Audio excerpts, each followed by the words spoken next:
In today's video, I will walk you through how to connect Stripe with Payoneer. To begin, open your preferred web browser and head over to Stripe. Once the page loads, locate the Sign In button in the upper right corner and click on it. On the Stripe login page, enter your account details and click the Sign In button to access your Stripe dashboard. After accessing your Stripe dashboard, go to the Home section, usually located at the top left of the screen.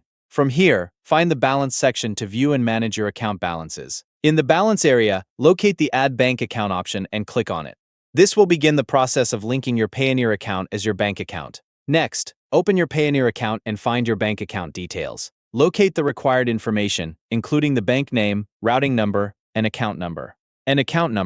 After collecting the bank account details, return to the Stripe page. In the Add Bank Account section, enter the information you gathered from Payoneer. Fill in each required field with the correct details. After entering all the information, review the details to make sure everything is accurate. Once you have checked the information, click the Add Bank Account button to complete the process. Stripe will verify the submitted details. After the verification is completed, your Stripe and Payoneer accounts will be connected. You have now successfully connected Stripe with Payoneer. Thank you for watching.